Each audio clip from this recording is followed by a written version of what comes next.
நம்ம சேனலில் வீடியோ பார்க்குறவங்க எல்லாம் வெறும் 22% பேர் தான் சப்ஸ்கிரைப் பண்ணியிருக்கீங்க. 77% பேர் வந்து பார்த்திங்கன்னா சப்ஸ்கிரைப் பண்ணாத பார்த்துக்கிட்டு இருக்கீங்க. நண்பா, மறக்காமல் சேனலை கொஞ்சம் சப்ஸ்கிரைப் பண்ணிவிட்டு வீடியோ ஃபுல்லாக பார்த்தீங்கன்னா நானும் சந்தோஷமாக இருப்பேன், வீடியோ பார்க்குற நீங்களும் சந்தோஷமாக இருப்பீங்க. விவசாய நண்பர்களுக்கு வணக்கம். இந்த வீடியோவில் என்ன பார்க்க போகிறோம் அப்படின்னு சொல்லி பார்த்தீங்கன்னா, சரியாக ஒரு 2-3 நாட்களுக்கு முன்னாடி வந்து பார்த்திங்கன்னா தமிழ்நாடு கவர்மெண்ட் வந்து பார்த்திங்கன்னா அந்த உர உற்பத்தி அண்ட் அந்த சார்ந்த தொழில் உற்பத்தியாளர்களுக்கும் அண்டு விற்பனை செய்கிறவங்களுக்கும் வந்து பார்த்திங்கன்னா ஒரு நோட்டிஃபிகேஷன் விட்டுருக்காங்க.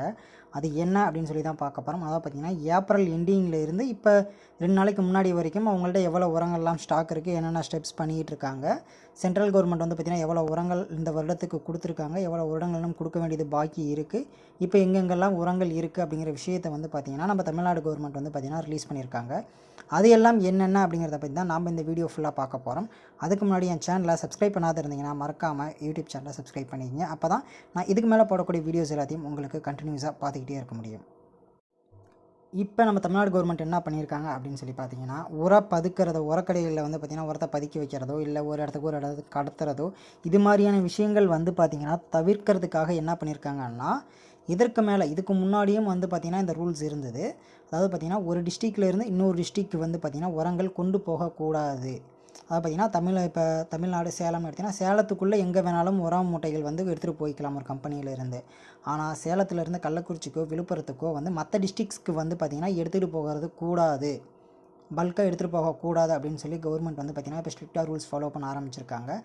இந்த ட்ரெயினில் வந்து ஒரு கம்பெனிலேருந்து இன்னொரு கம்பெனிக்கு மூவ் பண்ணுறது அப்படிங்கிறது வேறு, மற்ற கம்பெனிஸ்க்கு மூவ் பண்ணி கொடுக்கறது அப்படிங்கிறது வேறு. இப்போ வந்து சேலத்தில் ஒரு கம்பெனி இருக்குது அப்படின்னா அந்த கம்பெனிக்காரங்க வெளி டிஸ்ட்ரிக்க்கு கொடுக்கறது அப்படிங்கிறது வேறு. ஏன்னா இப்போ சேலத்தில் ஒரு குறிப்பிட்ட அப்படிங்கிற ஒரு கம்பெனி இருக்குன்னா அவங்க வந்து சேலத்தில் இருக்கக்கூடிய எல்லா உரக்கடைகளுக்கும் உரங்களை கொடுக்கலாம். ஆனால் அந்த கம்பெனியால் வந்து பார்த்திங்கன்னா விழுப்புரத்தில் இருக்க கடைகளுக்கோ இல்லை கள்ளக்குறிச்சியில் இருக்க கடைகளுக்கோ வந்து பார்த்திங்கன்னா உரங்களை சப்ளை பண்ணக்கூடாது அப்படின்னு சொல்லி ரொம்ப ஸ்ட்ரிக்டாக ஃபாலோ பண்ணிட்டாங்க.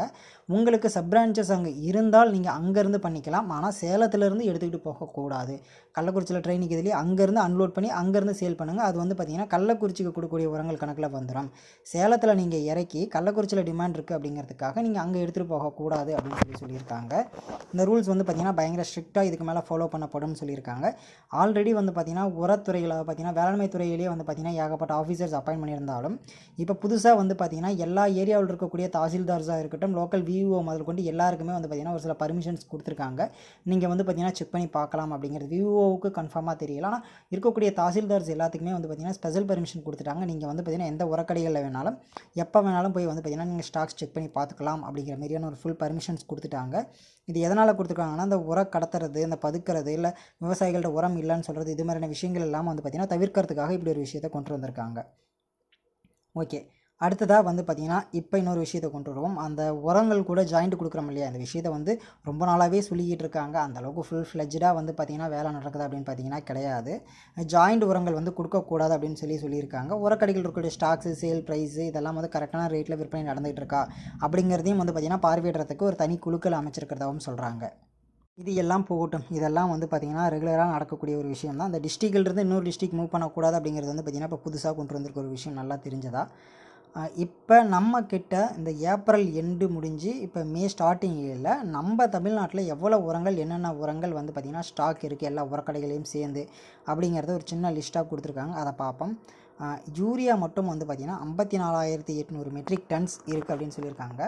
54,800 மெட்ரிக் டன்னா எவ்வளோ வரும்? ஒரு செகண்ட் இருங்க, செக் பண்ணி பார்த்துருவோம். 54,800 × 1000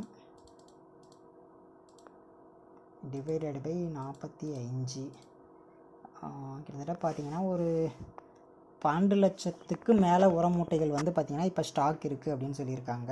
அதேமாரியே வந்து பார்த்திங்கன்னா 22,800 மெட்ரிக் டன் வந்து பார்த்திங்கன்னா டிஏபி இப்போ ஸ்டாக் இருக்குது. 25,000 மெட்ரிக் டன் பொட்டாஸ் ஸ்டாக் இருக்குது. 1,07,700 மெட்ரிக் டன் வந்து பார்த்திங்கன்னா காம்ப்ளெக்ஸ் இப்போதைக்கு வந்து பார்த்திங்கன்னா எல்லா உரக்கடைகள், தனியார் உரக்கடைகளாக இருக்கட்டும் இல்லை அரசாங்கம் சார்ந்த உரக்கடைகளாக இருக்கட்டும், எல்லா இடத்துலையுமே வந்து பார்த்திங்கன்னா இவ்வளோ வந்து பார்த்திங்கன்னா உரங்கள் ஸ்டாக் இப்போதைக்கு இருக்குது அப்படின்னு சொல்லியிருக்காங்க. அது மட்டும் இல்லாமல் செல் டிவிஷன் டிபார்ட்மெண்ட்னு ஒன்று இருக்குது. என்ன அப்படின்னு சொல்லி பார்த்திங்கன்னா உங்கள் ஏரியாவில் என்ன உரங்கள் கிடைக்கல அப்படிங்கிறது வந்து பார்த்திங்கன்னா நீங்கள் கம்ப்ளைண்ட் பண்ணிங்க அப்படின்னா அவங்க வந்து இமீடியட்டாக ஆக்ஷன் எடுத்து இந்த பகுதிகளில் இந்த உரம் வந்து பார்த்திங்கன்னா பற்றாக்குறையாக இருக்குது, அங்கே இருக்கக்கூடிய உரக்கடைகளுக்கு அந்த உரங்களை வந்து பார்த்திங்கன்னா இமீடியட்டாக சப்ளை பண்ணுங்கள், இல்லை அந்த உரக்கடைக்காரங்க உரம் வச்சுக்கிட்டே இல்லைங்கிறாங்களா அப்படிங்கிறதையும் வெரிஃபை பண்ணுங்கள் அப்படிங்கிற மாதிரியான ஆக்ஷன்ஸ் எல்லாமே சென்ட்ரலைஸ்டு டிவிஷன் மூலயமா இதுக்கு மேலே நடைபெறும் அப்படின்னு சொல்லியிருக்காங்க. இது வரைக்கும் நாம் வந்து பார்த்திங்கன்னா சென்ட்ரல் கவர்மெண்ட் நமக்கு கொடுக்க வேண்டிய யூரியாக்களில் 97% யூரியாக்கள் வந்து ஆல்ரெடி கொடுத்து முடிச்சாச்சு அப்படின்னு சொல்கிறாங்க. நல்லா எடுத்துக்கங்க, இந்த இயர் ஆரம்பித்து 5 மாதங்கள் தான் ஆகுது, அதுக்குள்ளேயே 97% யூரியாக்கள் நம்ம சென்ட்ரல் கவர்மெண்ட்கிட்டருந்து வாங்கிட்டோம். இன்னும் வந்து பார்த்திங்கன்னா வெறும் 3% யூரியா மட்டும்தான் வந்து பார்த்திங்கன்னா சென்ட்ரல் கவர்மெண்ட் கொடுக்க வேண்டியது இருக்குது.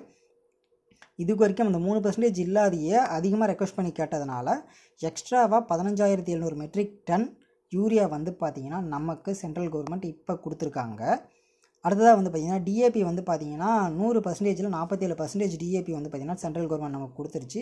மீதி இருக்கக்கூடிய 15,100 மெட்ரிக் டன்னும் வந்து பார்த்திங்கன்னா இந்த மாதம் மே மாதமும் இல்லை அதுக்கு அடுத்த மாதமும் வந்து பார்த்திங்கன்னா கொடுக்கப்படும் அப்படின்னு சொல்லி சென்ட்ரல் கவர்மெண்ட்டில் சொல்லியிருக்காங்க. அது மட்டும் இல்லாமல் இந்த டிஏபிலே வந்து பார்த்திங்கன்னா ஐபிஎல் டிஏபிலாம் இருக்குது இல்லைங்களா, அந்த ஐபிஎல் டிஏபி வந்து பார்த்திங்கன்னா கங்காவா துறைமுகத்தில் வந்து பார்த்திங்கன்னா ஒரு 3000 மெட்ரிக் டன் இப்போதைக்கு ஸ்டாக் இருக்குது. இதெல்லாம் வந்து பார்த்திங்கன்னா நமக்கு ரீச் ஆன ஒரு ஸ்டேட்டஸில் இருக்கிறது, ஓகேங்களா.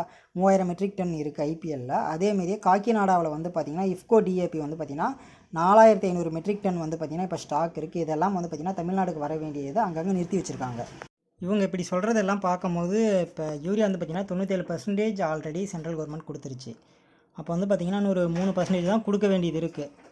இதெல்லாம் நம்ம கணக்கு பண்ணி பார்க்குறப்ப இந்த வருடமும் வந்து பார்த்திங்கன்னா யூரியா தட்டுப்பாடு வருவதற்கான வாய்ப்புகள் ரொம்பவே அதிகமாக இருக்குது அப்படின்னு சொல்லி தெரியுது. யூரியா மட்டும் இல்லைங்க, டிஏபி கூட சொல்லலாம். ஏன்னா டிஏபி வந்து பார்த்திங்கன்னா 42% கொடுத்துருக்கேன் அப்படின்னு இருக்காங்க.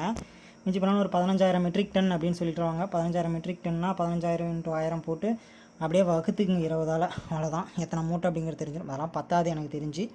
ஸோ இப்படி ஒவ்வொரு உரங்களையும் வந்து பார்த்திங்கன்னா அதிகமாக நம்ம பயன்படுத்திக்கிட்டு இருக்கோம் அப்படிங்கிற ஒரு விஷயத்தையும் வந்து பார்த்திங்கன்னா தமிழ்நாடு கவர்மெண்ட் சொல்லிட்டாங்க. அதுவும் முக்கியமாக வந்து பார்த்திங்கன்னா யூரியா வந்து பார்த்திங்கன்னா ரொம்ப எக்கச்சக்கமாக விவசாயிகள் இப்போ பயன்படுத்திக்கிட்டு இருக்காங்க. யூரியாவோட பயன்பாட்டை வந்து பார்த்திங்கன்னா விவசாயிகளுக்கு புரிகிற மாதிரி எடுத்து சொல்லி அவங்க வந்து யூரியா பயன்படுத்துகிற முறைகளை குறைச்சி யூரியாவோட பயன்பாட்டையும் குறைக்க சொல்லி வற்புறுத்திக்கிட்டு வராங்க. விவசாயிகள் அப்படி இருந்தாலும் யாரும் கேட்குற மாதிரி இல்லை. நாங்கள் வந்து அதே அளவில் தான் இருப்போம் அப்படின்ட்டு இருக்காங்க. அப்புறம் இன்னொரு விஷயம் சொல்ல மறந்துட்டேன், பொட்டாஸ் வந்து சொல்ல மறந்துட்டேன். பார்த்திங்கன்னா 20,000 மெட்ரிக் டன் பொட்டாஸ் வந்து பார்த்திங்கன்னா வெளிநாடுலேருந்து இறக்குமதி பண்ணிக்கிட்டு இருக்காங்க. சீக்கிரம் வந்துடும் அப்படின்ட்டு இருக்காங்க. அது மட்டும் இல்லாமல் நம்ம தூத்துக்குடி துறைமுகத்தில் இப்போ வந்து பார்த்திங்கன்னா 30,000 மெட்ரிக் டன் பொட்டாஸ் வந்து பார்த்திங்கன்னா ஸ்டாக் வச்சுருக்காங்க. இந்த மாதம் ஆரம்பத்துலேயோ இல்லை கடைசியிலையோ வந்து பார்த்திங்கன்னா இது எல்லா உரக்கடைகளுக்கும் வந்துடும் அப்படின்னு சொல்கிறாங்க. பொட்டாஸ்ன்னு மட்டும்தான் சொல்லியிருக்காங்களே தவிர ஐபிஎல் கம்பெனி பொட்டாஸா, மொசைக் பொட்டாஸா, குஜராத் பொட்டாஸா அப்படிங்கிறதெல்லாம் அவங்க சொல்ல கிடையாது. பொட்டாஸ் 30,000 மெட்ரிக் டன்ஸ் வந்து பார்த்திங்கன்னா தூத்துக்குடி துறைமுகத்தில் இப்போதைக்கு ஸ்டாக் இருக்குது. 20,000 மெட்ரிக் டன் வந்து பார்த்திங்கன்னா டிரான்ஸ்போர்ட்டில் இருக்குது. விரைவில் நமக்கு தமிழ்நாட்டுக்கு வந்துடும் அப்படின்னு சொல்லியிருக்காங்க. இதை தான் வந்து பார்த்திங்கன்னா நம்ம தமிழ்நாடு கவர்மெண்ட் இப்போ லேட்டஸ்ட்டாக வந்து பார்த்திங்கன்னா அனௌன்ஸ் பண்ணியிருக்காங்க 2-3 நாளைக்கு முன்னாடி. இந்த ஒரு விஷயத்தை தான் நான் வந்து பார்த்திங்கன்னா உங்கள் கூட ஷேர் பண்ணிக்கணும்னு நினச்சேன். என்னோட அடுத்த வீடியோ வந்து பார்த்திங்கன்னா சென்ட்ரல் கவர்மெண்ட் வந்து பார்த்திங்கன்னா அவங்க பங்குக்கு ஒரு விஷயத்தை வந்து பார்த்திங்கன்னா ஷேர் பண்ணியிருக்காங்க. அது என்ன அப்படின்னு சொல்லி பார்த்திங்கன்னா ஒவ்வொரு வருடமும் வந்து பார்த்திங்கன்னா என்பிஎஸ் ஸ்கீம் அப்படின்னு சொல்லி ஒரு ஸ்கீம் இருக்குது, ஓகேங்களா. அது என்ன ஸ்கீம் அப்படின்னு சொல்லி பார்த்தீங்கன்னா நியூட்ரியன் பேஸ்டு சப்சிடி அப்படின்னு சொல்லுவாங்க. அப்படி ஒரு ஸ்கீம் வந்து பார்த்திங்கன்னா இந்த வருஷம் இப்போ ஏப்ரல் 1 வந்து பார்த்திங்கன்னா இம்ப்ளிமெண்ட் பண்ணியிருக்காங்க. இந்த ஒவ்வொரு உரமூட்டைகளுக்கும் மானியம் இருக்கும் இல்லையா, ஸோ அந்த மானியங்கள் என்னென்ன அப்படிங்கிறதான் வந்து பார்த்திங்கன்னா அடுத்த வீடியோவில் பார்க்க போகிறோம். இப்போ லேட்டஸ்ட்டாக பக்கமாக வந்து ஏப்ரல் 1 வந்த மானிய லிஸ்ட்டை பார்க்க போகிறோம். அதை தெரிஞ்சுக்கணும் அப்படின்னு நினச்சிங்கன்னா மறக்காமல் என்னோட சேனலை சப்ஸ்கிரைப் பண்ணிங்க. அப்போ தான் நான் அந்த வீடியோ போட்டோன்னே உங்களுக்கு நோட்டிஃபிகேஷனாக வரும்.